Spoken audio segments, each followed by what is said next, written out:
How's everyone doing? Welcome to the final episode of After the After Hours with your boy TraderPrad.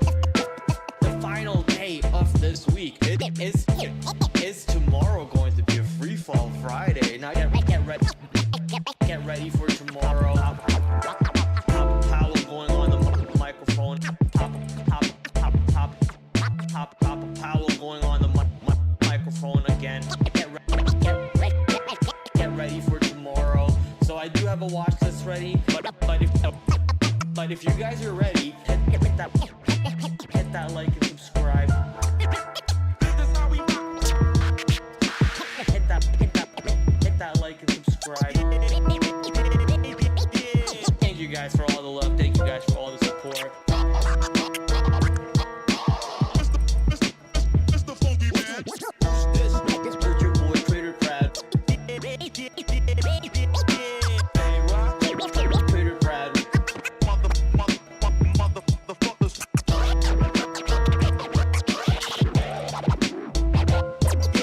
But if you guys are ready for this show to get started, why don't we dive into the full screen and hit that like and subscribe.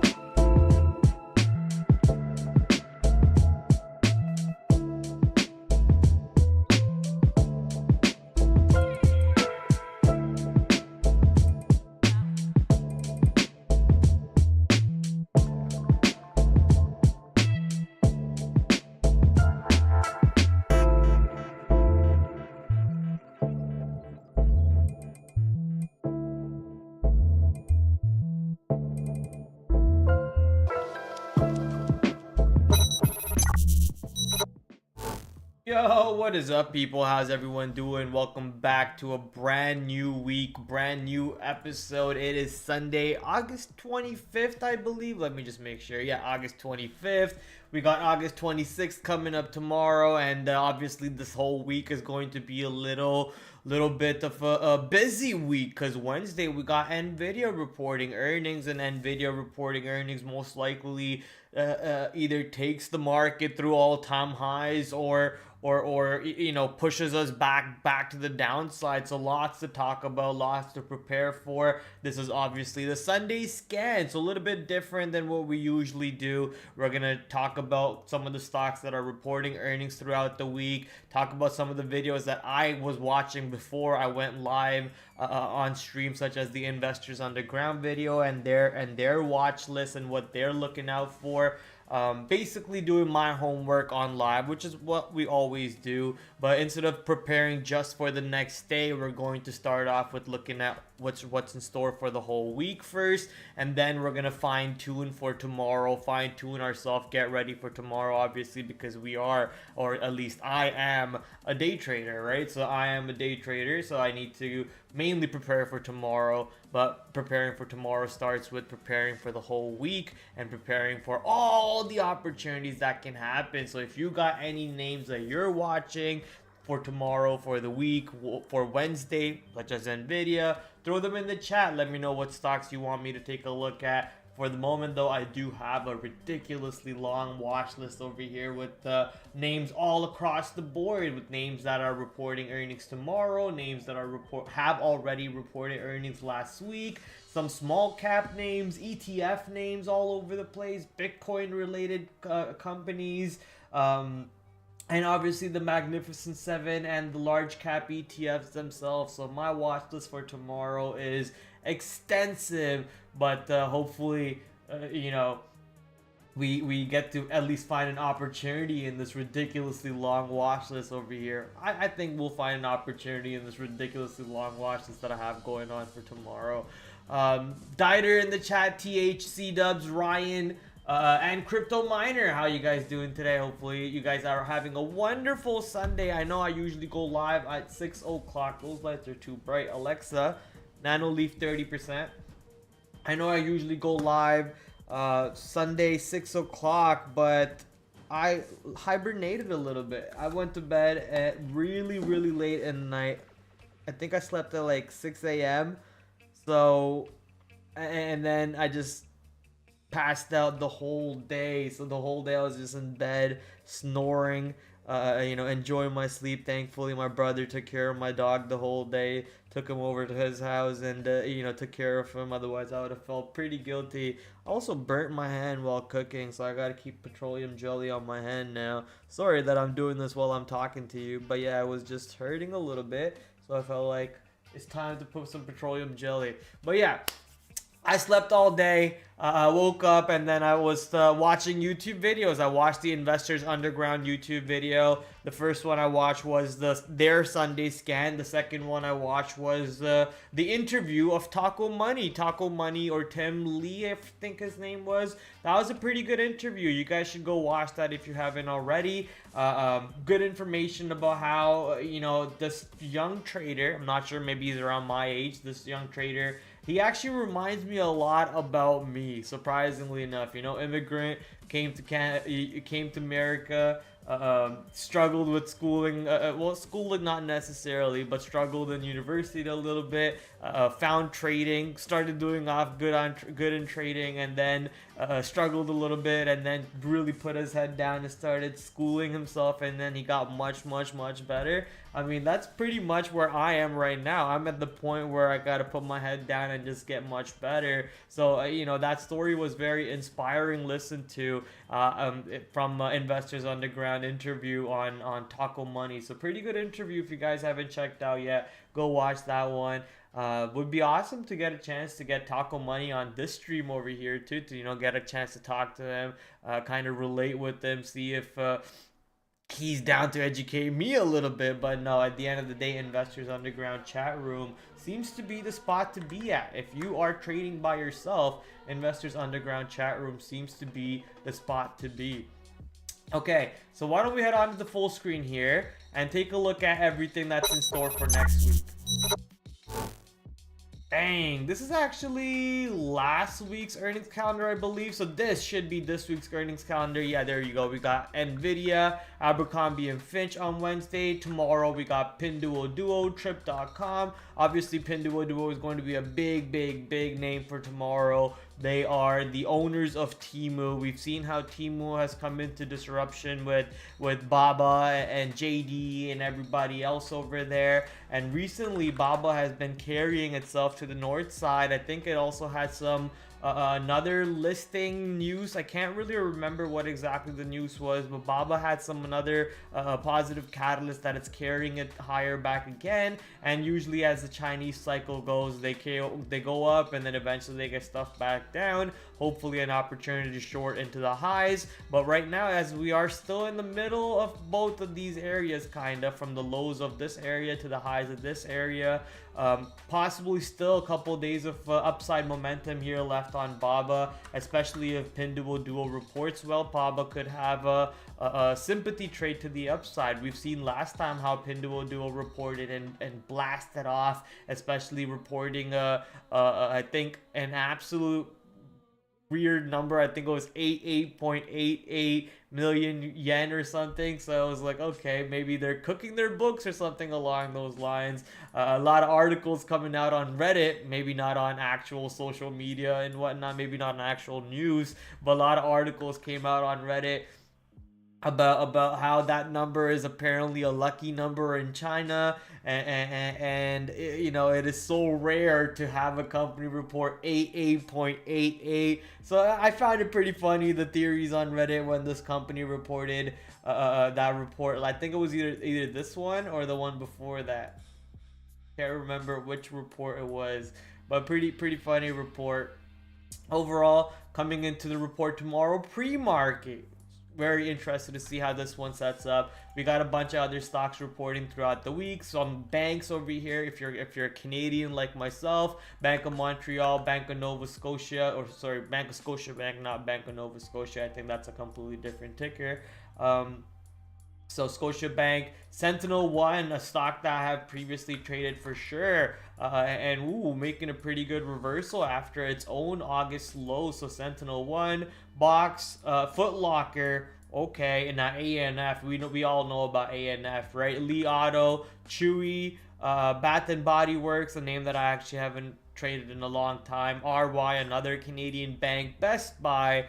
Now, I need to contain my thoughts about Best Buy because Best Buy has been making a pretty good reversal, but I still believe in my idea that eventually brick and mortar companies will just kind of be rendered useless. Not a lot of people go to brick and mortars as much as they used to because of online shopping, thanks to Prime Day, thanks to Amazon. So I think eventually brick and mortar companies will be rendered useless, but at the moment still for appliances, for fridges, TVs, and whatnot, people still do go to Best Buy. So Best Buy is still pretty popular out there. CrowdStrike reporting on Wednesday, almost didn't see that, along with CRM, Affirm, Okta. So big heavy hitters reporting on Wednesday. Hump Day is one of the most important days if you're into the what's it called, retail apparel section. Then you got JWN and ANF, which has been a monster recovery story. You even have American Eagle Outfitters on Thursday coming in. Ulta Beauty, a stock that Warren Buffett recently invested in. Gap finally changing their ticker from GPS to GAP. MongoDB, nice they've been actually struggling, if I remember correct, recently. Yeah, they've been kind of struggling recently. Let's see if they kind of set up for an opportunity to recover, or do they keep going down. Diter, I know Diter previously owned this or trades this as a day trade. Autodesk, possibly something to keep an eye on. Birkenstock, Burlington, I think Burlington or Birkenstock. I can't remember which one was the more recent IPO.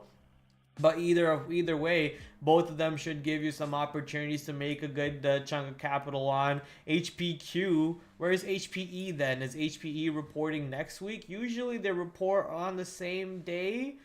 I'm not seeing HPE anywhere at the moment. Trying to quickly...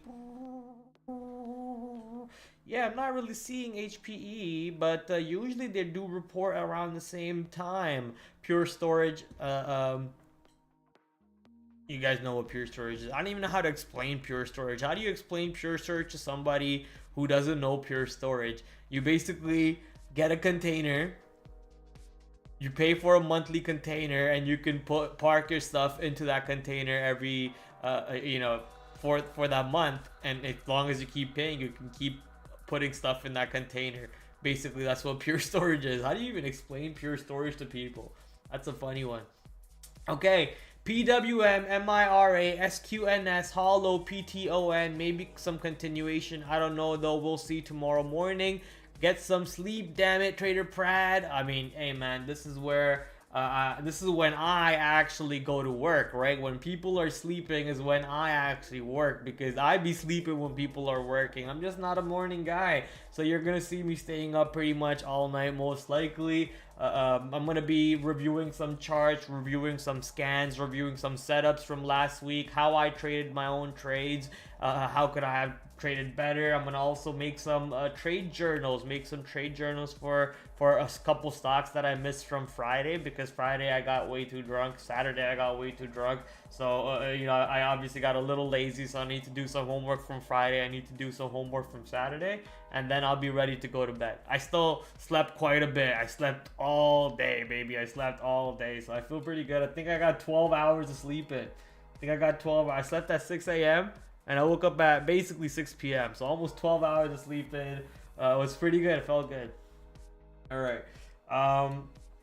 So this right here is your earnings calendar for all of this week of August 26th. And as I said, for tomorrow, the stock I'm mainly interested for is Pinduoduo.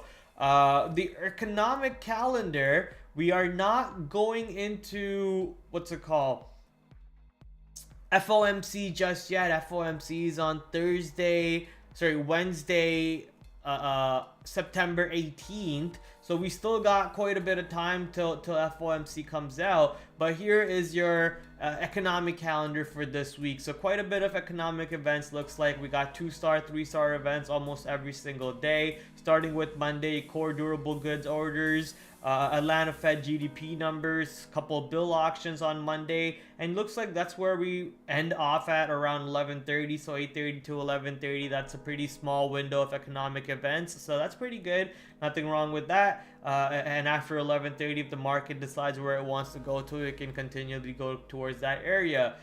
Thursday, August 27, 8:55. Houses pricing. Consumer confidence. Now that could be something that's important. That's a 3-star event, so keep an eye out to see how the market reacts to that number.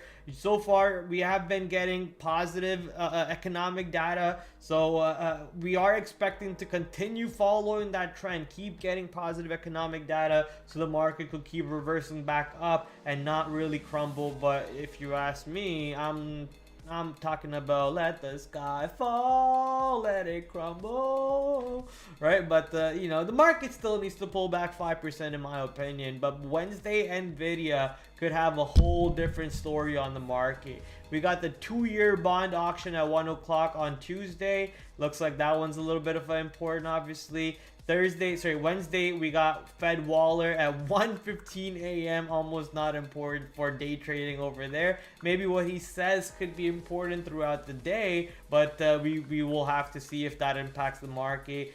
Crude oil inventories every Wednesday they come out for 10:30. So if you trade XLE, XOM, CVX or crude futures, this is possibly something that you need to keep an eye on. And on Thursday, usually you get the natural gas number around the same time at 10:30. So possibly another event for you natural gas traders to keep an eye on. Continuing jobless claims coming out Thursday, August 29th, along with core PCE, GDP numbers, initial jobless claim numbers. So a bunch of numbers over here, along with Fed member Bostic talking around, I think, what is that, 3:30?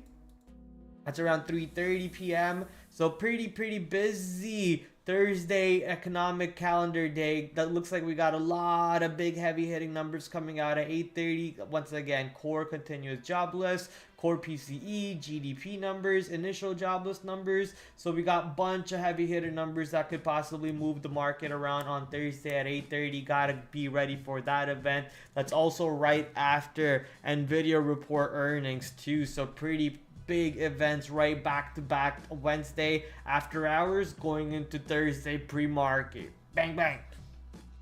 Friday pre-market, we also have some numbers over here that are important for the economic factor, for the interest rates factor. Core PCE, is that it? Core PCE, personal income, Dallas Fed PCE, Chicago PMI, Michigan sentiment numbers, Atlanta sentiment numbers, and then obviously some, as we always get, these are the commodity numbers over here at the end of the day. For those of you who trade commodities, I don't really trade commodities, so not much of a commodity guy over here. Pretty busy economic calendar. Not much on Monday, not much on Tuesday, but Wednesday, Thursday, Friday, looks like we got some activity at the moment. We got pretty active, what I believe will be Monday, or at least a pretty active Monday for myself, because a lot of stocks that have been moving from last week have set up for possibly day 2 opportunities, day 3 opportunities, and maybe some pullbacks in it. If the market pullbacks, if the market doesn't pull back, maybe they continue going along with the market. So lots of opportunities over here. My dog walked away. Okay. Lots of opportunities over here setting up for multiple names that reported all last week. Even some of the small cap names such as what C-Dubs mentioned, PWM, Mira. I think those are the only 2 ones I have from your names over there. Besides that, I have Riley. Even watching the small cap ETF for banks. That's the KRE, the regional banks ETF, KRE. Riley, ASTS. So watching a bunch of names over there that are reporting, or not reporting, sorry, that have been moving around last week, but mainly some of the names that are possibly going to be in play tomorrow. starting with Pinduoduo. We kind of talked about Pinduoduo already, but waiting for this one to report pre-market. Let's see how this one reports pre-market, and see if it gives some sauce into Baidu, into Baba, which is already kind of breaking out. Baba kind of breaking out above 85, getting ready to make that move towards 90, which we have seen have some barrier prior before. If we do get above 90, even into $100, into $120, we've seen how Baba plays in these ranges every single time. So always looking for those opportunities when we do push up there. At the moment, they look like they want to carry the stock higher. If there's a $5 move upside on Baba because Pinduoduo reported well, then I'm more than happy to look for that long. Baba doesn't even have a $5 ATR.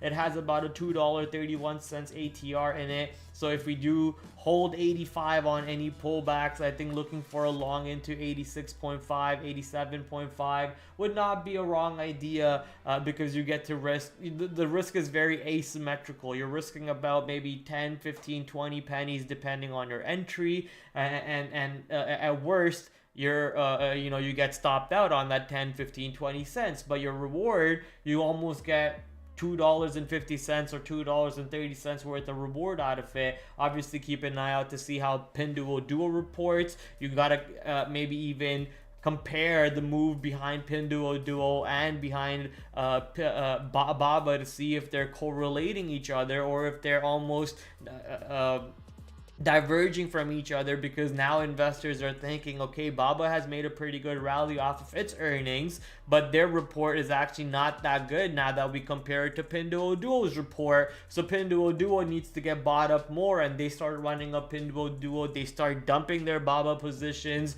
and buying PDD instead. So anything could really happen. There could be sympathy, there could be confluence, there could be divergence also, as people now take risk away from Baba, as they were previously risked in it and their risk got paid. Now they take their risk away from Baba and now they put it into PDD because PDD possibly had a better report, or vice versa. PDD had a negative report, they take it out of PDD and they put it into Baba, or they just dump PDD and Baba doesn't really have a lot of buyers just yet because buyers are waiting for the dips. So Baba is actually sympathy trading with PDD. So a bunch of ideas over here setting up across the board for the Chinese stocks. JD also recently had that big sell-off thanks to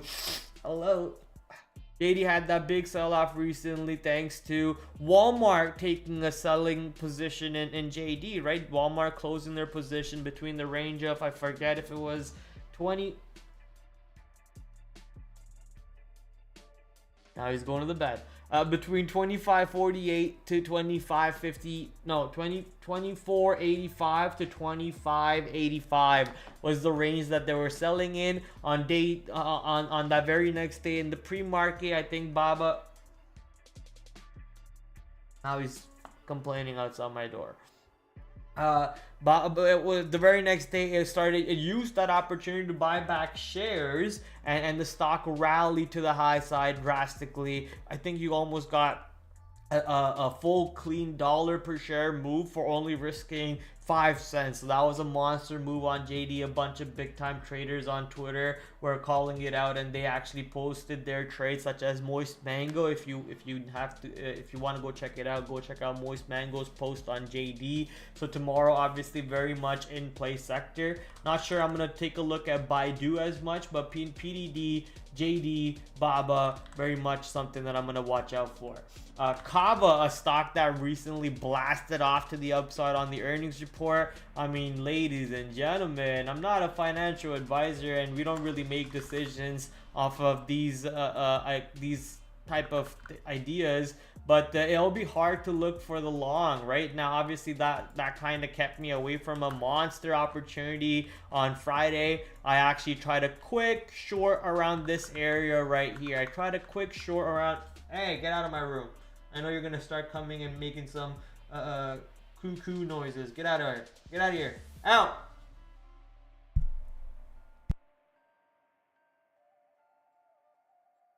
Good boy. All right.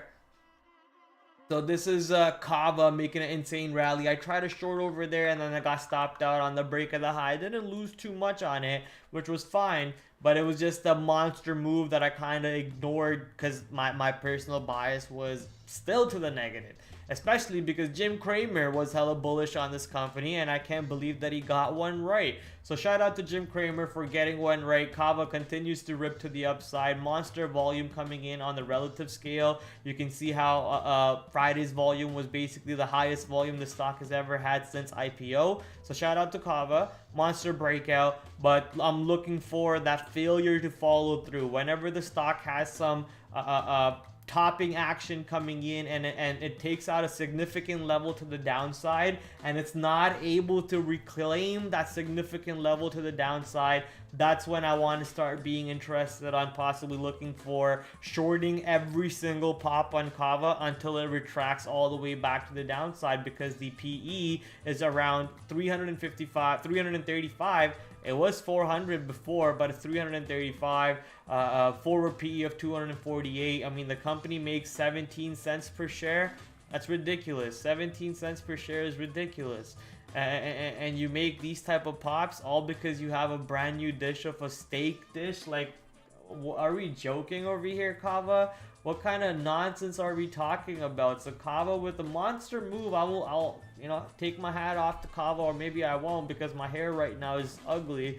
But I'll take my hats off to Kava. But I am looking for that topping action to come in where I can start looking for a short, for some sort of a pullback. It could be setting up for a swing pullback. But obviously, since we are day traders, I'm looking for that failure to follow through once again. A big significant level that it cannot hold again, and not being able to get above that level constantly will be good opportunity to look for a short. Now, heading over to Workday. So I did mention on Workday, I believe, for the earnings report that I can't see the stock going much higher than 260, 265. Looks like that ended up being true. So we did top out around that 260, 260, what's that 264.99 yellow line coming from? What is that? Oh, that's Friday's open. Okay, that's Friday's open. Gotcha. Go back to yearly chart. So when we did chart the stock, we predicted that we could not expect the stock much higher than these little double bottoms, which also ended up being a resistance. So we're kind of got that one right because we did close under that area. But this is still a bullish close in my opinion on Workday, up 12%. They had a decent earnings report. Now what we want to see is Workday basically finding support in somewhere in this range. The higher in the range it finds support, or even finding a support above this area, could open up that pocket for the stock to start moving above here. But you can't make decisions in the middle of the ranges. If you're making decisions in the middle of the ranges for a day trade, you're asking to get hurt. So right now you have an inflection level. The inflection level is right in the middle. You have a resistance level, you have a support level. Once the stock goes to these areas, then we can make a decision, right? If it doesn't go to those areas, then we don't have a decision to make at all. So you just kind of stand back at the moment. You could try to make a decision in the middle over here if you actually get a clean read, right? The stock is pushing every time into Friday's high and not able to take out Friday's high. That's failure to follow through. Buyers not able to show up above Friday's high and fight for the price above Friday's high is failure to follow through. But then, are we still able to take out 260? If we're not able to take out 260, where we basically closed that on Friday and just fighting between 265 to 260, whereas the stock's ATR is about $7, about $5, $7, then it's almost insignificant action. I'm not really looking to make a decision between 260 to 265, but if the candles on the 5-minute candle are looking like, okay, 260, we're holding above 260, then I'm just gonna park my order at 260, look to scalp the 260 to 265 area for a possible breakout above 265, right? But I'm not looking to make a decision around 265. It's either at 260 For a long, if we're holding above 260. For a short, if we're holding below 260. And then if we're not getting an opportunity to play with 260, then I'm just waiting for these areas to come into play, which is, you know, I'm more than happy with being patient. More than happy with being patient. Oh shit, we got hot trades in the house. Acers in the house too. Agreed, don't trade in the range asking for trouble. Yeah, exactly. There's no point in you know, getting beat up. Algo's just pushing everybody out left and right. No point. Peloton. Ooh, I thought Peloton got a downgrade. What? I thought Peloton got a downgrade on Friday. They started going lower. I thought that's what happened, at least. Is that not what happened? Okay, yeah, so they did get a downgrade. They still held their levels and they pushed back to the high side over here on Peloton. I still think this area right here that I have marked out around $5 should be a resistance area on Peloton. If we do push into $5 and not able to hold above 510, 511, I think looking for a short there would be an awesome opportunity on this stock. We could easily go back below 480 and then have some sort of maybe even a swing scale possibility. I know Peloton did report a decent earnings report and they got that pop up, but I still believe in Peloton being that overpriced clothes hanger. Overpriced clothes hanger, unless Peloton really shows me buying above 511. I'm not that interested to look for that long. And then we have that next resistance around 666, which has been a price that I remember trading around Peloton for a long time. So if Peloton does break out above 511 and holds above 511, I think we easily make that move to 6, and then the next 30-cent move, or sorry, 60-cent move to 666. However, the stock's ATR is only 30 cents. Only 30 cents ATR. We brought in 120 million, 80 million on Friday, maybe 50 million shares tomorrow. So we'll be having some good liquidity, but with that good amount of liquidity, you should be able to punch through 50. You not punching through 50 is trouble for Peloton. AAP. Here's another stock that could set up somewhere throughout this week. If you actually pull out this stock on an all-time chart, I mean, look at that level, right? So you have a level on a monthly. Come on.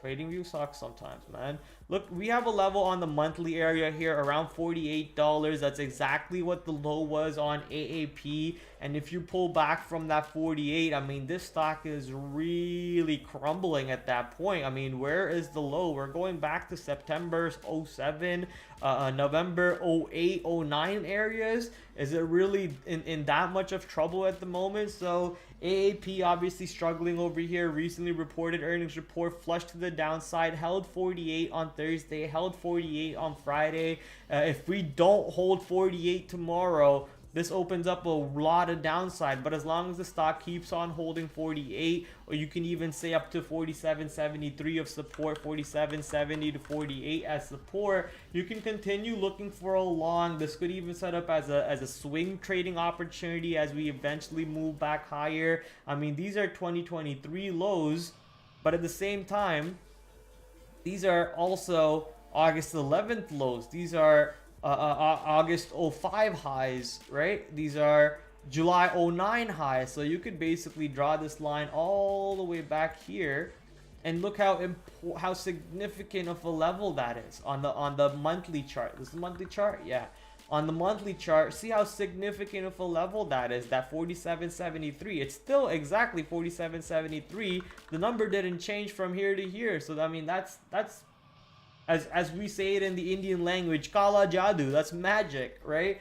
That's black magic over here. That's beautiful. That's what I like to see. So 47.73 to 48, almost that black magic level on AAP. As long as we continue holding above it, I think there is some long opportunity setting up over here. The volume should be dying down on this position. On Friday, we brought in 6.66 million, the devil number. Wow, that's crazy. And I just called it black magic. That's amazing. And it just, today's the 2 times we saw 666. I can't remember who it was that I used to always share the fact that I always get 666 being shown everywhere in my life. But I think it was TH. Maybe it's not TH. I think it was somebody else. But AAP, man, look at that. 666 million shares coming in again. That's twice we saw that number today. I think we should hold the 48. Snowflake. I mean, this is. I think just don't try to make a decision in the middle. Just let it go to 107. Let it die. Let it go to 107. Not U2H. Okay, then I used to talk with somebody else on Twitter. We used to always share screenshots of 666. That person doesn't share screenshots with me anymore. I guess ever since I got let go from Trader TV Live, they haven't messaged me ever since. Or maybe they just don't know that I'm streaming here anymore. Well, they should, because if they knew on me, they messaged me on Twitter, then I'm streaming on Twitter. They should see it. Oh well, it doesn't matter. Snowflake. I honestly don't think we should be fighting in the middle again. Just wait for the stock to go to 108. Let 108 come into play, and then we can decide. At the moment, it looks extremely weak. I mean, it did manage to hold around Thursday's low on Fridays, but even then, we looked pretty weak on Friday. I think if the market didn't bounce on Friday, Snowflake would have easily continued gone lower. We struggled pretty hard over here on Snowflake, so I'm pretty worried on this bad boy. I think Snowflake could easily move down to this August lows, at which point we could look to get long. Until then, I'm not really worried that much to look for the trade in between of the ranges for this position. 120.250 was that next level on the upside that I'm interested to keep an eye on. Where can we start? When can we start guessing for Nvidia? I'm guessing you're talking about the contest on stonks.com. That's right, guys. If you are not in stonks.com yet, if you don't have an account on stonks.com, go make an account. I think Nvidia hot trades, you will be able to bet on Thursday 4:30. No. Tuesday 4:30, you should be able to bet on it. Tuesday 4:30, you should be able to bet on Nvidia as to where it will go to, and you should be able to sign up for that 10K price pool. If you haven't checked it out yet, ladies and gentlemen, don't miss it out. Don't miss out this opportunity to make a free bet to make $10,000. Well, not $10,000, but to win thousands of dollars for free. All you have to do is predict where Nvidia's price will go on earnings report, and if you predict it right, you will win money. For example, the most recent game that's happening in 19 hours, where the top prize will win $1,000. Top prize will win $125. It's out of a prize pool of 1,000. You just need to predict where Solana's price will go by Monday 4:30 p.m. Need to predict where Solana's price will go by Monday 4:30 p.m. Pretty good opportunity there, but I'm just gonna save my tokens. I'm gonna save my tokens for Nvidia and go ham on Nvidia. Okay, Snowflake. Zoom. That's right. Zoom has been another day, another big bounce on Zoom, but this is pretty high. Too far, too quick, in my opinion. If we start pushing into this double top area and start showing some rejection into 71.50, failure to holding 70 on the down back move through the south side, and then any pops into 70 and failing to hold above 70 will ideally be the short that I think sets up in my mind. Because what was the high on this day? Actually, we did go almost to 71.50. Okay, so 70 is, I guess, the inflection point. 71.50 is the resistance, and then you have that low around 68, which is Friday's low, to possibly keep an eye out for to the downside move on this position. $2 ATR, so if we're playing around 70, 68, or 72, makes sense for a $2 ATR move. Either we stay above 70 or we stay below 70, so we're playing 70 under over. If we stay above 70, I think we can easily see 71.50 to 72 coming into play, and if we stay below 70, I think we can easily see 68 coming into play. That was Friday's low. Either we hold Friday's low or we give up Friday's low for a bigger pullback on Zoom, which I will be very interested for. So watching Zoom without a doubt. Tomorrow, Zoom is a pretty high importance for me. Target, I was mainly looking to short Target on the second day of the earnings report. I think I can delete this Yeah, please delete that. Thank you. Delete that alert now. Now, basically, you're looking to see if this area where the double top happens on target continues to show support. This was Thursday's low. This was Friday's low. So if Thursday's low holds, if Friday's low holds, this also this double top area holds. There's a potential long that could set up for swing traders as buyers and sellers keep battling in this position. Eventually, the resolution of that hold will set up for a trade, for a day trade. So nothing for really to do right now. If you are looking to trade the range, you could look to get long on the bottom or get short on the top and kind of trade the range for either a possible explosion to the downside or a possible explosion to the upside. Now it's up to you what your bias is. Is your bias bullish for that range? Is your bias bearish for that range? Whatever your bias is, you could set up accordingly to that bias for a swing trade. Scalp it every time it goes down and then get more shares every time it goes up. Scalp it every time it goes down and then get more shares every time it goes up, but making sure you're holding a good chunk of your position if it actually plays out to your theory to the downside. Same thing to the other side. Enter on the bottoms, not in the middle. Enter on the bottom so your risk is tight. Enter on the bottom, scalp it on the upside moves. Enter more on the bottom, scalp it on the upside moves, and making sure that you have a little piece of the share for the blast off if it ever does have that move because you think the earnings report was bullish, which it was, right? The earnings report was bullish and the stock did pull back all the way back into what seems to be the earnings anchored VWAP maybe. Well, I'm just guessing. I actually don't know if it did. I'm just guessing over here, but it might have actually pulled back into the earnings anchored VWAP and you know, showing you some buying. Let's actually go confirm if it did or not.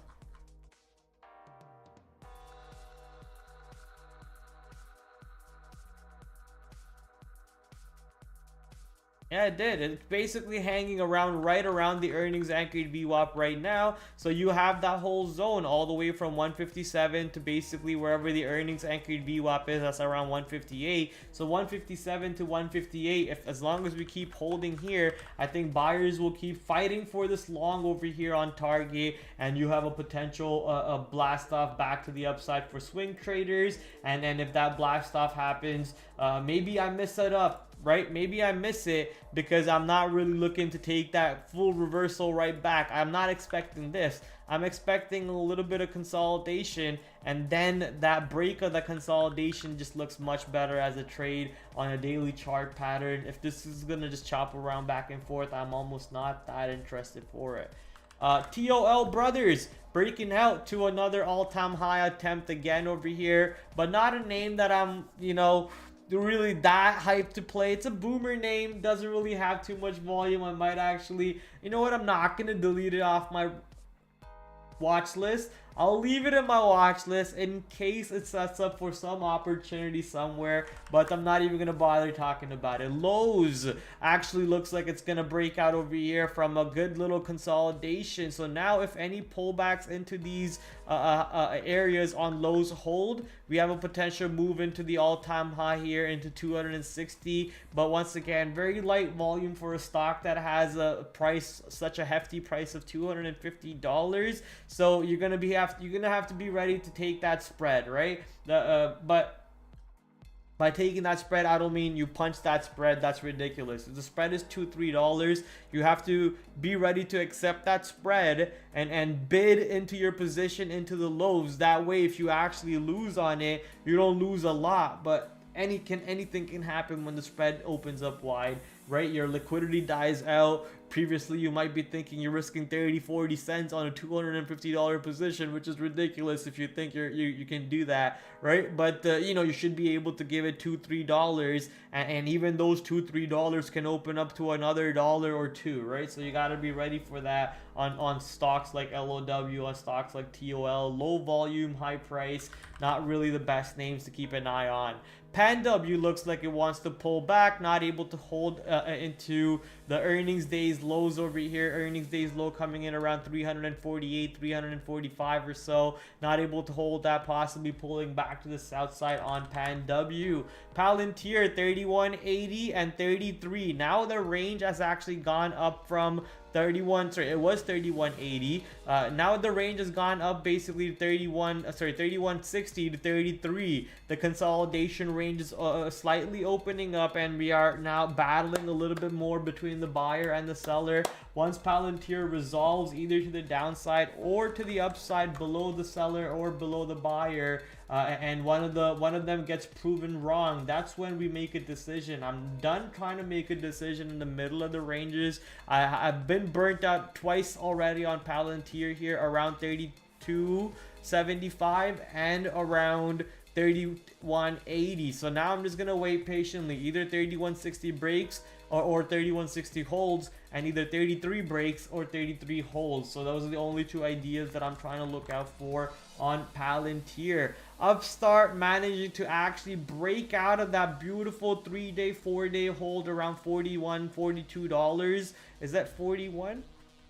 I think it was 41, right? Yeah, around $41. It was almost 4-day hold around 41, and we actually break out on the 5th day past 41. Now we're looking like we want to push much higher. Let's see if Upstart can actually find buying on dips. DJT made, I guess DJT was in play one day and wasn't really in play ever again since. So as long as DJT holds above 20, I think you can continue to look long. But I'm just not that interested in DJT, I'll be honest with you. AMD.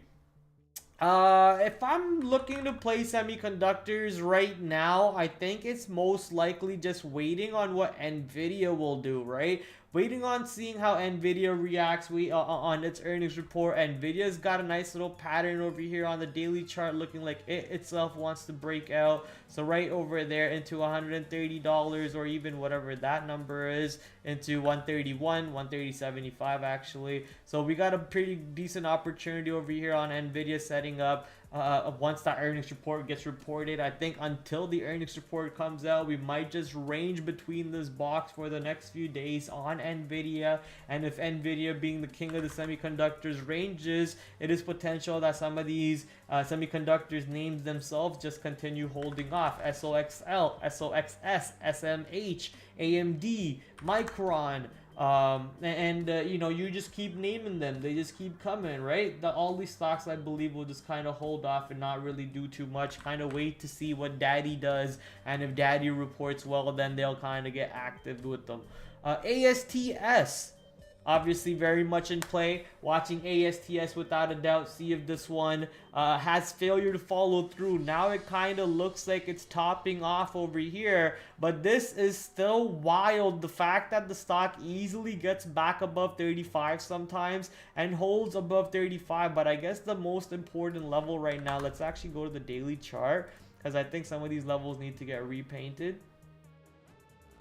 Yeah, I want to say it's that 36 to 37 basically. As long as the stock stays below 36, there's still an opportunity to look short. I think that's the level right there. That's the one. 32. Once we get below 32, I think it's done. The stock should struggle. Once it gets below 32, it should be done. I mean, look at that hourly candle. It went to 36, 37, came back and closed around 30. Then settled around, broke higher, trapped more shorts. Shorts got burnt, and then immediately stuffed back lower. All the shorts who got stuffed over here and they got burnt, they're all pissed. And then we trapped more shorts, They're not able to take the stops out, and we're pushing back down. So now if we range in between this area and not able to get above this area and not able to hold this area, is going to open up the downside on ASTS, which is what I believe a lot of the traders are looking for, back into 18, back into $20. So ASTS, I mean, this is a pretty scary stock to watch, but obviously keep an eye on it. 32, I think, is the bottom line. Under 32, obviously, you have that 27.70 area. Right? 27.70. You have this 32 to keep an eye on. I kind of want to delete this one, just because, you know, too many lines just clog up your mind a little bit. I still want to focus on not really that, but that right there, and then I want to focus on that right there. So 37, 32, you have a box, and then above 37 you basically have another level which is a little bit more important, but ideally the stock should not get above 37. So 37 to 39 is the second box where I believe the stock shouldn't get above. Actually, I'm going to use a new tool that one of my buddies hooked me up with. Let's see what this mentions.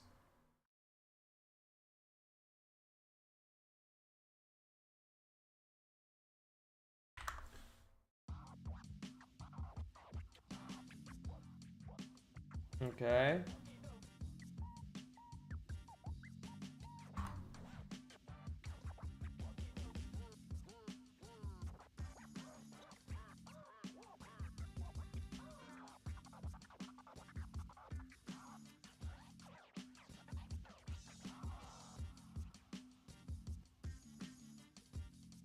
I think these are like FVG strong low. What is that? 32. Yeah, that's a strong low right there.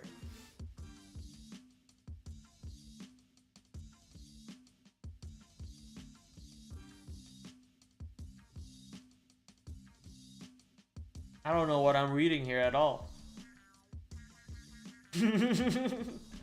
I don't know what I'm looking at here at all.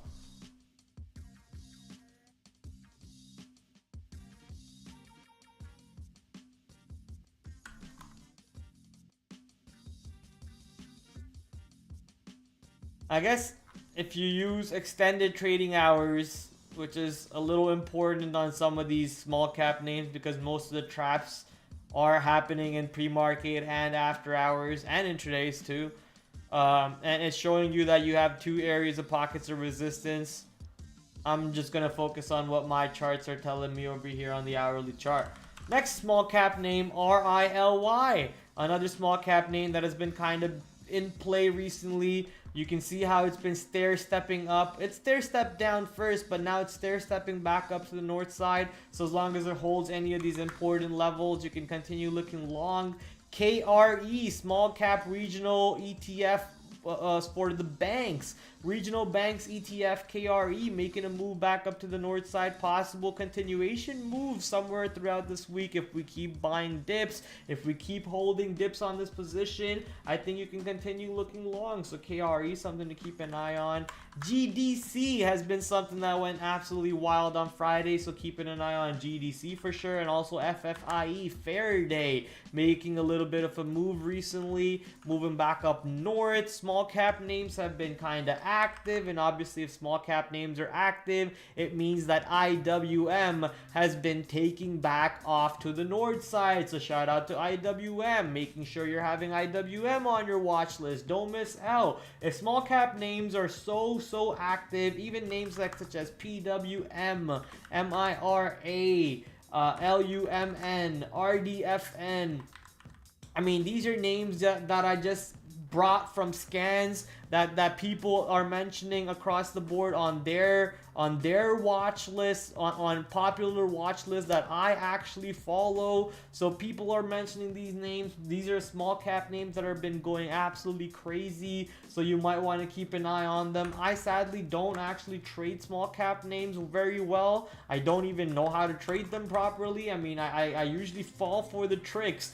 instead of you know, playing the tricks myself. So I get trapped in them. I try to stay away from them, and even if I do trade them, I don't trade them with too much size currently because I'm still trying to learn the game and so on. But I'm interested. You know, I feel like I'm getting better and better at them, and I want to see if these allow me to learn some new patterns, learn some new opportunities. So lots of small cap names, especially if IWM is moving the way IWM is moving, then you gotta focus where the hot girl in the market is, right? The hot girl in the markets are some of these names such as RDFN, LUMN, FFIE. So if anyone's interested to see how some of the big dogs in the markets are expecting to trade their trade some of these names out there, go check out the Investors Underground's free scan watch list. You can watch the video that they post every single Friday, sorry, every single Sunday. Sunday scan is what they post.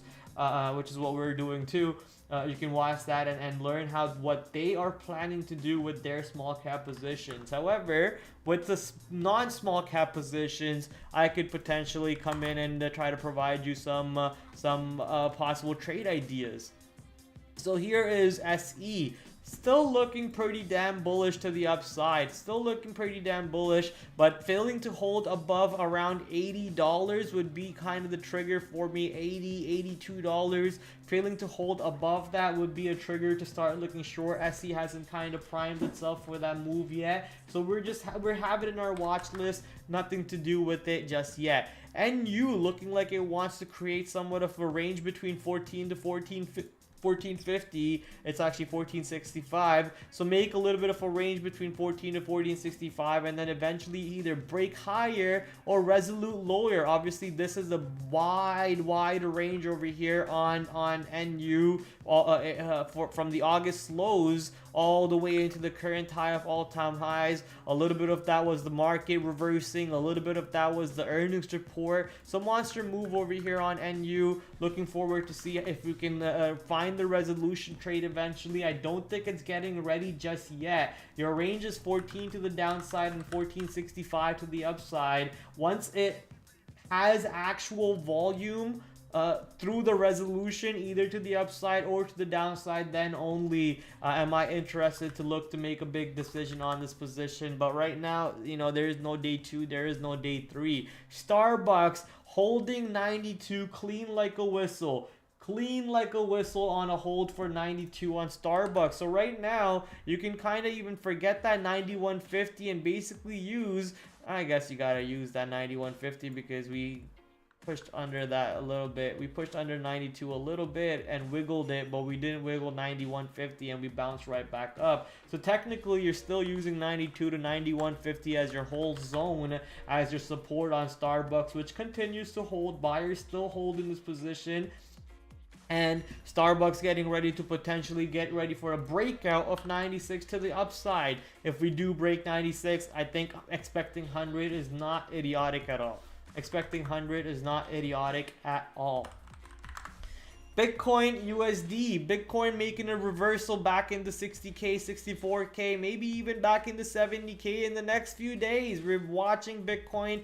Let me quickly throw in anchor VWAP from that low. We're watching Bitcoin do marvelous things once again. Not really breaking down and finding support every single time it goes lower. It's making stocks like MSTR, Coinbase, Mara, all of them pop. So, you know, no real plays on names like MSTR for me. I know Angry Buddha trades MSTR almost as a swing trade, maybe sometimes as a day trade. MSTR was a pretty big day trading opportunity on Friday because of that daily level right there. So all you had to do was look for that daily level long on MSTR, break out through that as Bitcoin was breaking out, could have given you a monster long opportunity. You can even look to kind of see if those dips on MSTR into those lows get respected, right? That daily level was what, $142. Nice and simple, 142. So if 142 actually holds on MSTR on any dips, you can continue looking longs as long as Bitcoin keeps looking bullish to the upside. So watching how MSTR sets up. MARA making a move potentially back into this $23 area, which is a level that we struggled at quite some time. So that's the daily chart level again. That's the almost similar level to what MSTR did. That's around $17.80 to $18. As long as we hold above $17.80 to $18. Oh my god, I can't type. $17.80 to $18 on Mara on any sort of dips, you can continue looking longs on this position. That looks like a triple top chart formation on what? What looks like a triple chart top on MSTR? On MSTR? Ooh, you guys like that animation? Ooh, on Bitcoin. I mean, we technically are creating lower high, lower lows. Lower highs, lower lows. This is a pretty bearish formation, right? So it is looking bearish. It is looking bearish. So we'll see if the strength is coming into Bitcoin and Coinbase and all of those friends and whatnot. Coinbase kind of looking a little bit stronger than the rest of them. Okay, last but not least, ladies and gentlemen, Magnificent 7, ow my kneecap. Magnificent 7, QQQ, S&P 500, and the big dogs. QQQ still got about, what is it? 4.7% from the August lows anchored VWAP to pull back into. S&P 500 still got around 4.3% to pull back into the anchored VWAP, but with Nvidia reporting only 2-3 days away, are we really expecting the market to break this consolidation range just yet? Why did my accent just turn into like a Trinidadian or something? You know, like, why are we expecting this to kind of break down over here or even break out to the upside? I think we just consolidate in this beautiful range over here on the S&P 500 and consolidate on the QQQ. Now, obviously, some of the stocks that are weaker, some of the stocks that are stronger might do their own moves. MSTF was a weak one day, was strong the one day and weak the very next day, and that could easily continue pulling down. Tesla was kind of in the very same basket, strong one day, weak the next day, strong the other day. So Tesla could easily pull back to the downside. But stocks such as Apple, which have been showing you strength for quite some time now after rallying higher, not being as volatile as some of the other Magnificent 7 stocks, right? For example, Microsoft, for example, Google, for example, Amazon, for example, Tesla, right? You can name every single one of them, but Meta, basically. Meta and Apple in their own league at the moment. What the fuck do you want, Coco? Meta and Apple basically in their own league at the moment, you know, fighting the sellers every single time as buyers keep stepping back in. But this is setting up for a beautiful short over here on Meta, honestly. If we get below that low that I just kind of marked up for myself, what is that low? Right around $423. So if we get around under 423 on Meta and not able to hold 423, sorry, why am I saying 523? Give me a second, chat. Hey!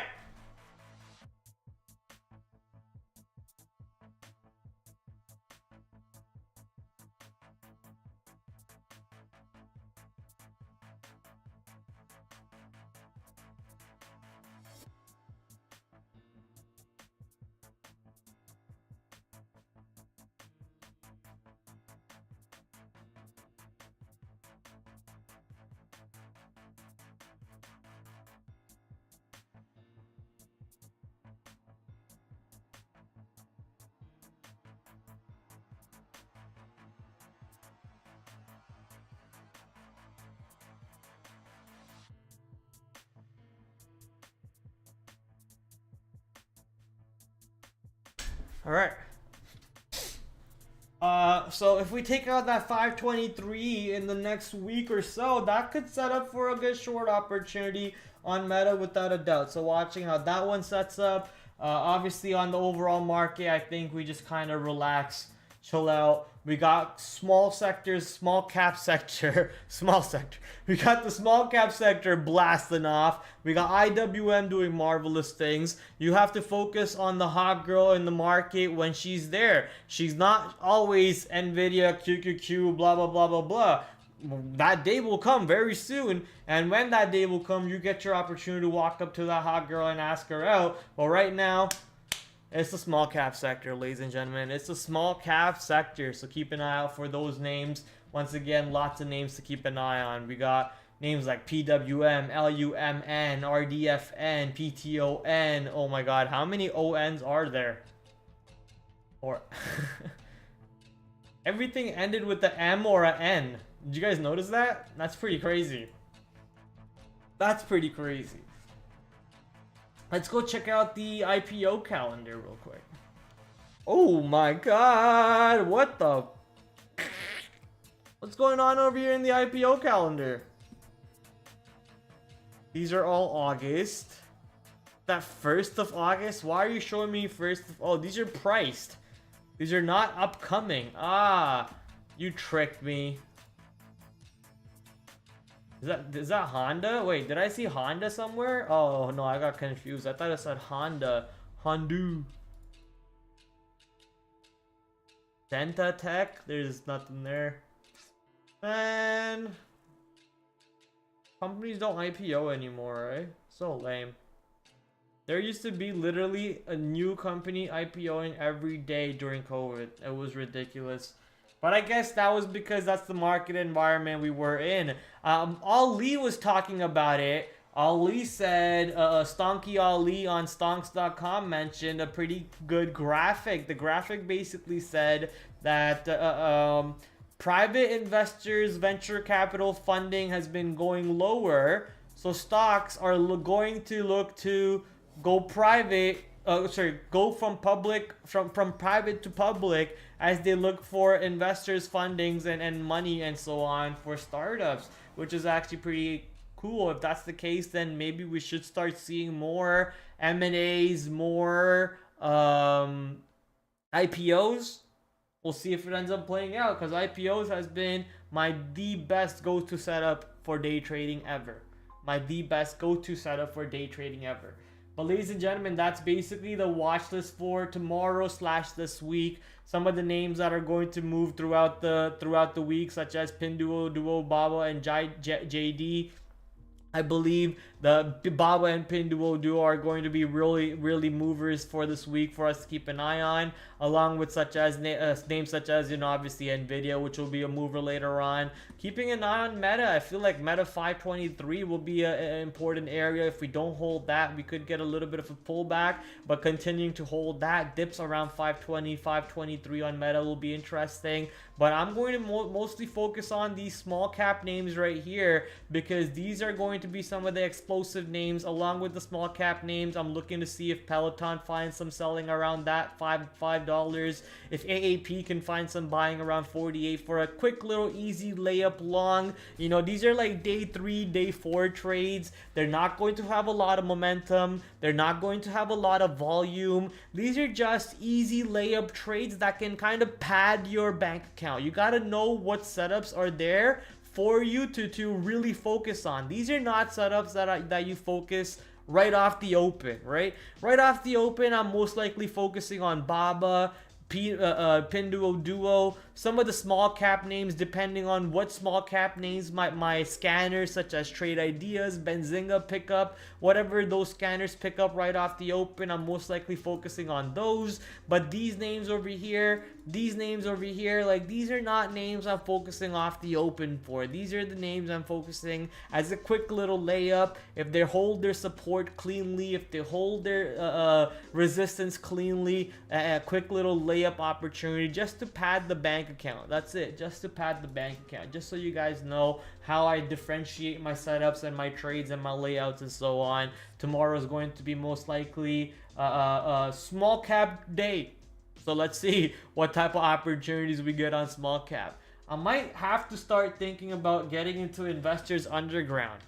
Start paying for Investors Underground chat room, because they clearly have what I want to be. They clearly have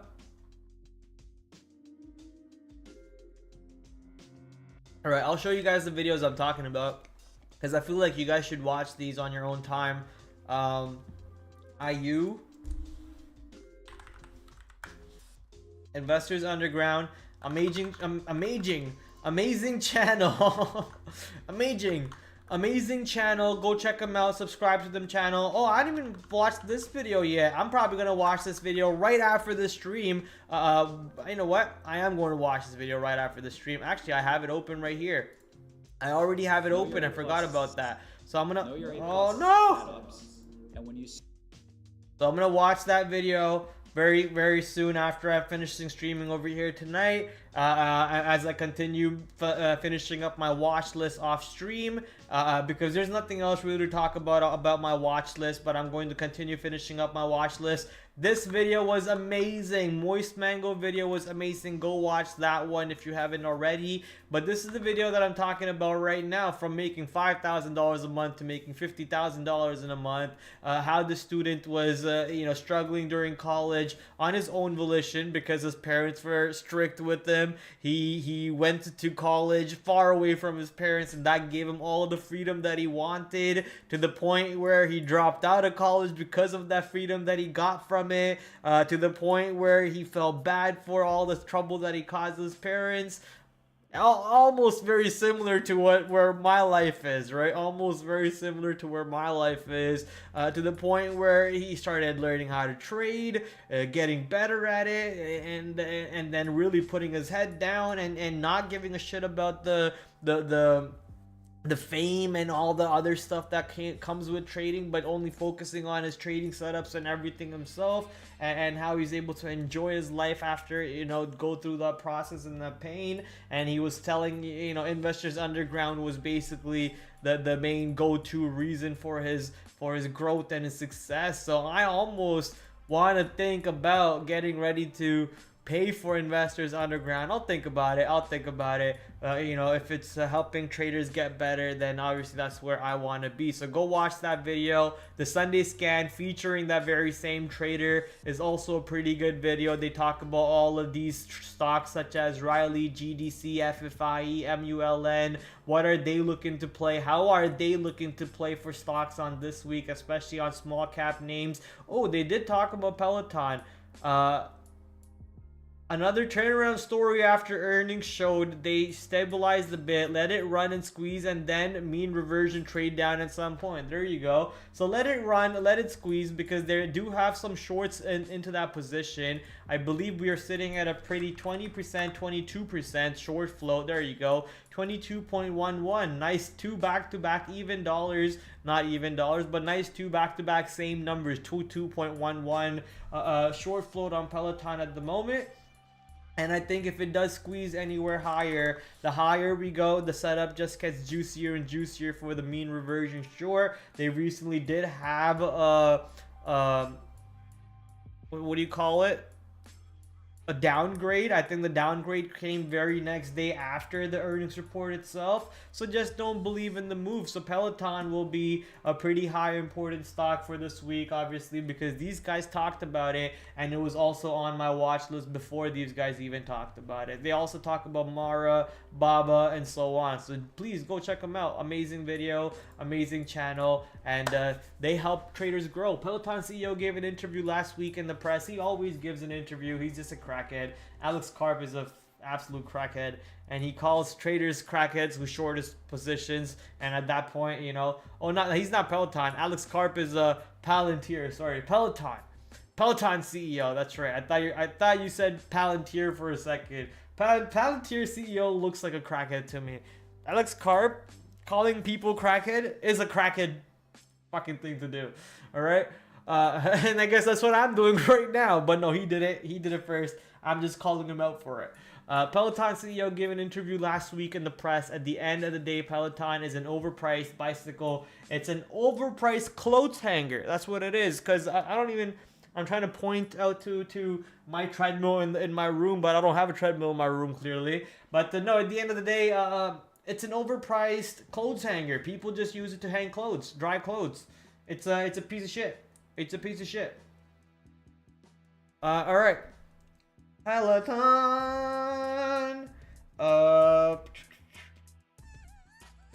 I think I pretty much talked about all I want to talk about. The economic calendar for all of this week. Here's the economic calendar for tomorrow for those of you interested.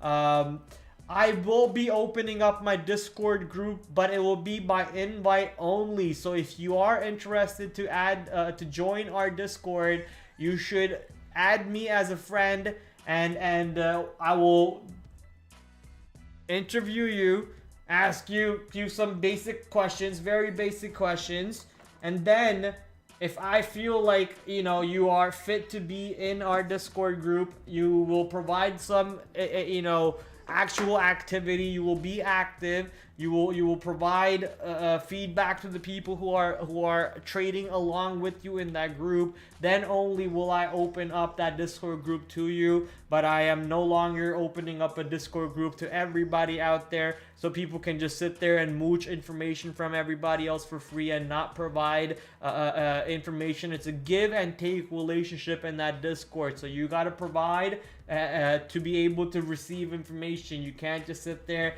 and just receive free information all day. So that's the type of Discord that I want to run now. You gotta be active in there. You can't be inactive. If you're inactive, you're getting booted out that Discord. So I recently kicked out a lot of people off the Discord server. Now we're sitting in a very, very small Discord server, which is exactly the way I like it, baby. Which is exactly the way I like it. Small Discord server, and the people that are in there are either my friends or people who actually provide you know, good feedback to everyone else in there. So if you want to join a good tight-knit close group of friends who want to only care about helping each other get better, message me on Discord, add me on Discord. My username is, I'm trying to find my username for you actually right now as I do this. Copy username. I think my username should be just TraderPrad, right? Is it? My username should be, ooh, that's not my username. It should be TraderPrad001. Copy user ID. Okay, there you go. Oh, maybe not. Okay, my username should be TraderPrad #001. If you add me, we can get you in the server. Alright, ladies and gentlemen. How about a game of chess? And then we call it a night. And then I get to finish up my watch list off stream. Have some fun. Let me just quickly make some moves here. Move camera. Would love to be part of the Discord. OBCan17. What's up, OBCans? Yeah, okay.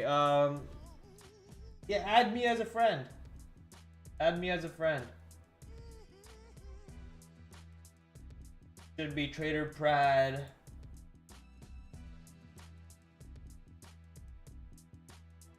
That's it. I just posted it in the chat. TraderPrad. Do I take this guy? No, right?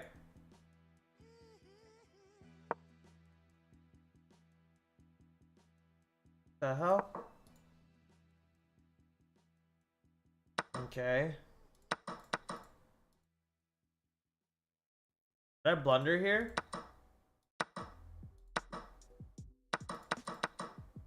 Oh, I didn't blunder. Oh my god, awesome.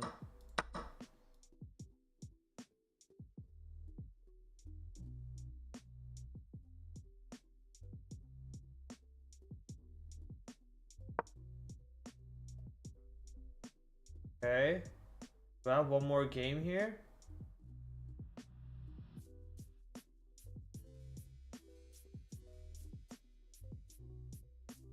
Who the hell is Ken Chuck? Why is he trying to battle me? What the fuck's wrong with this guy? Alright, play.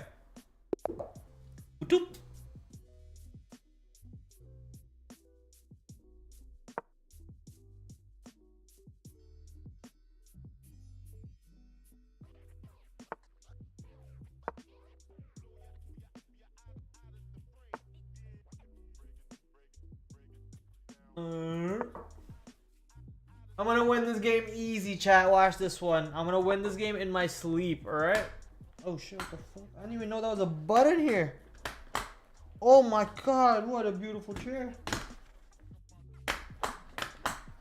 It even moves this way and this. Oh my.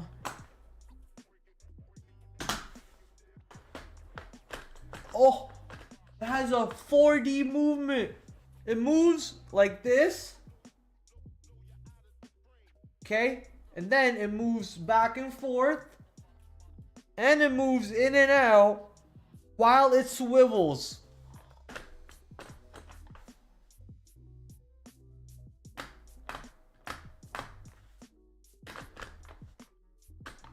Test time, yeah, but this guy's taking forever. Fucking Yoda with glasses. Come on, Yoda.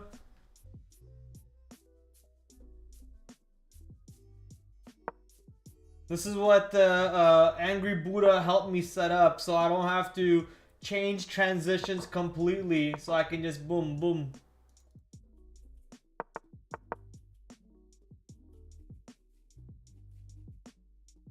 Guy gonna play? Is this guy AFK? What's going on? High lag, poor connection.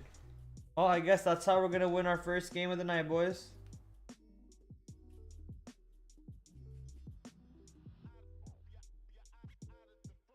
Mel Rubin, not current actively. Host of the Mel Rubin podcast, education podcast in the world. Listen now. Who is Mel Rubin and why did she just follow me?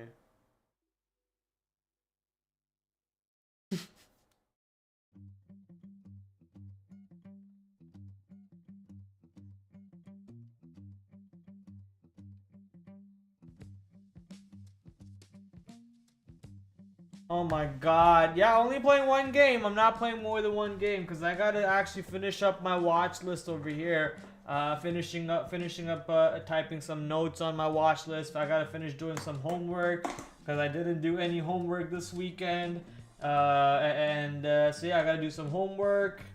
And when I say homework, I mean for trading. Like for trading, I need to do some homework. I need to update my own statistics. Maybe I won't update my own statistics till the end of the month, so I don't know where I am. That way, it doesn't impact my trading at all. This week is also very important because this week is the Morgan Stanley rebalance. Morgan Stanley is going to be rebalancing their index, I believe, either Thursday or Friday. So that's going to be a big event, and no matter what the hell they're going to do, that's going to move a lot of stocks crazily. Last time that happened, that moved the market drastically. So pretty interested to see what that would do. So lots of opportunities this week. I gotta do some homework. I gotta get ready for all of this week. Obviously, I am ready for this week because I just made a watch list for you guys. I streamed about it. We talked about it. We talked about levels that we care about this week and so on. But there's still some hidden work behind the screens that I have to do. Not that it's secretive or anything, but it's just work that's boring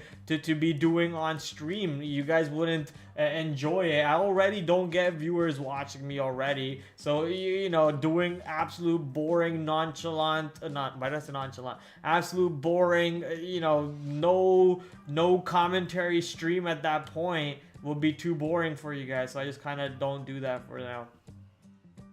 Is this guy gonna play, bro? Do something!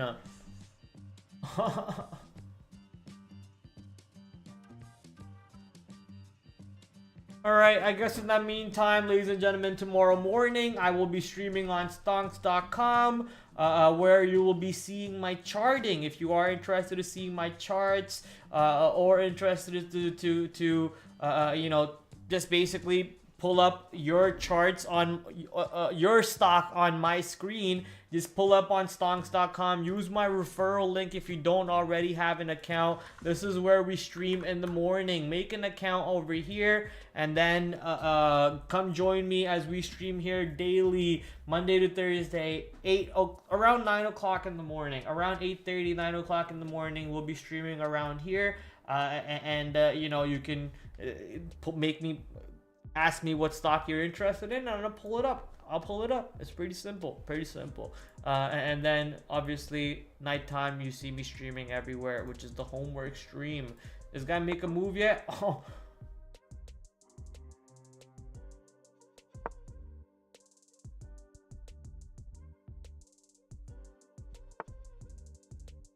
Why don't they just take this? You know, like that's such a good trade. I would trade a queen for a bishop in a heartbeat.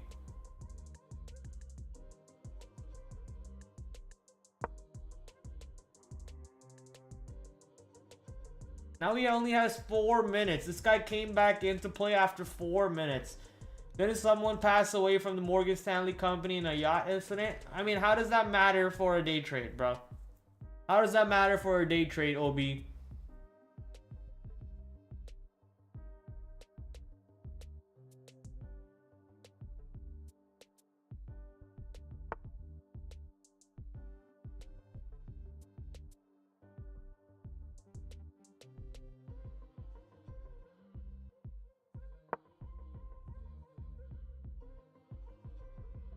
No, he's not OB, but his Discord name is OBANKZ, so I just said OB.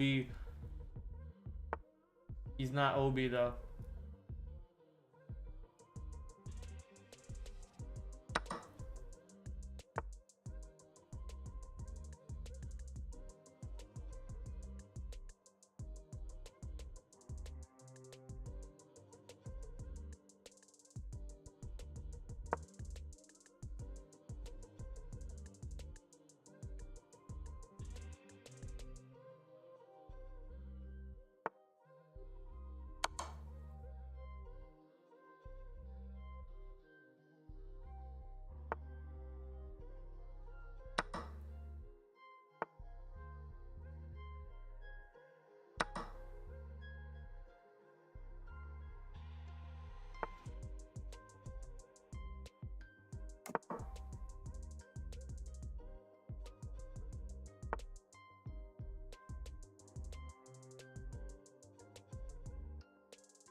I hear Obi hasn't been doing good, so good. Obi's gonna most likely. I don't know. I'm not gonna say something I don't need to. I wish him the best of luck.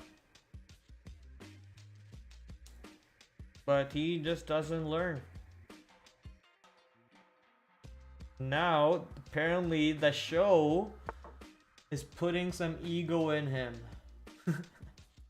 I'm not the one saying this. I'm just noticing what people are saying.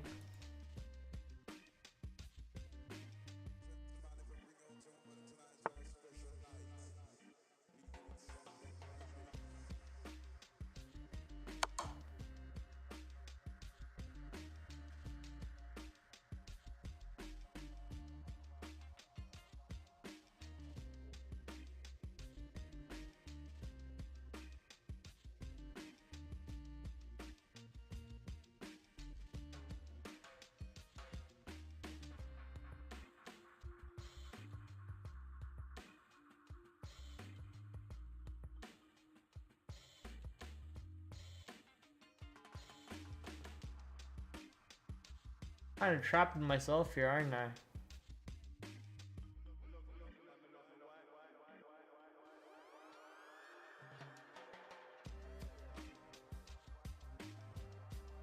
Alright, this game's over anyways. GG's chat. We take our win and we go home and we come back tomorrow. Tomorrow, ladies and gentlemen, Monday to Thursday, 8 p.m. Let's actually roll in the outro right now because we only have 2 minutes to play this game anyways, right? Let's just start rolling in the outro. Get the ball rolling because the time to end the stream is now, ladies and gentlemen. Call it a night. Is my dog still outside? Probably came back inside. He probably came back inside. But this game's basically over. We call it a night very soon. Thank you for coming in. I will see you guys tomorrow, 8 o'clock, to talk about stocks that have reported earnings. I guess not really, because no stocks are reporting earnings that we care about. So I guess basically all the names that might be interesting, such as the names that we talked about today, Pinduoduo, Kava, Workday, Peloton, Zoom, and so on. Maybe any of those names that we will be looking to continue trading for the rest of this week, ladies and gentlemen. That's basically, however, all she wrote for the stream. I am going to finish off this game very soon and then call it a night with you guys. But however, I still have quite some time left to do some homework. Hopefully I get that homework done before 12 o'clock. I think since I did get enough sleep, if I go to bed around 12, I should be able to still wake up in time to be able to catch all my public transports and so on. So that's the basic plan. That's the idea. Pass out around 12 o'clock or so, and be ready for all the fun the market will be setting us up with tomorrow. All the fun that the market might be setting us up with tomorrow. Tomorrow. Tomorrow. Tomorrow. Tomorrow. Alright, buddy, what are you gonna do? Do something, please. Tired of this.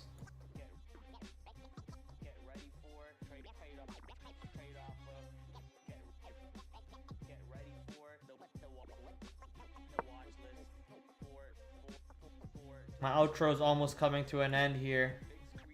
Come on, 23 seconds.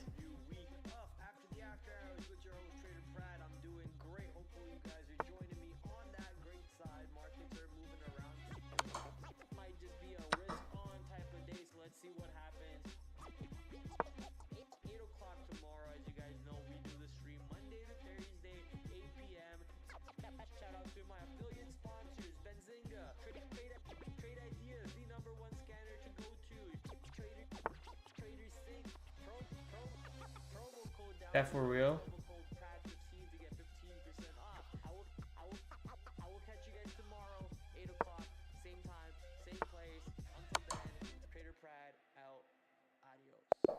Is that for real? Like, what a waste of my time. What a waste of your time. What a waste of everyone's time, man. Good job. Now I have to play my outro again because no one actually got to listen to the outro properly. Anyways, ladies and gentlemen, it's time for us to head out. Thank you for joining me. I had a good time tonight. Once again, Monday to Thursday, 8 p.m. Sunday usually at 6 p.m. but this Sunday I was a little too tired, a little too drunk. I got absolutely torn apart by mosquitoes, man. I got bumps everywhere. I got scratches everywhere. I got blood and you know what coming out of my body from every part and orifices. I have been scratching myself to death. But pretty good win on chess over there. Pretty good stocks that we've mapped out for tomorrow. I'm ready for tomorrow. Hopefully you are. I'll catch you guys on the next stream. Until then, TraderPrad out. Adios.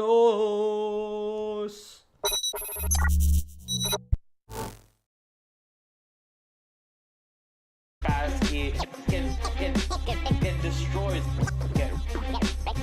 Get ready for it. Trade off of.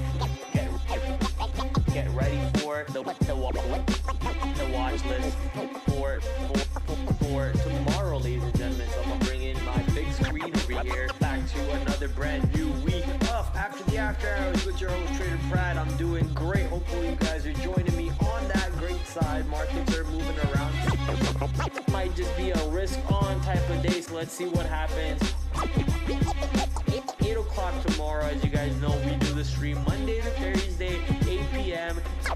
Shout out to my affiliate sponsors, Benzinga, Trade Ideas, the #1 scanner to go to, Trader Sync, promo code down below, promo code PRAD15 to get 15% off. I will catch you guys tomorrow, 8 o'clock, same time, same place. Until then, TraderPrad out. Adios.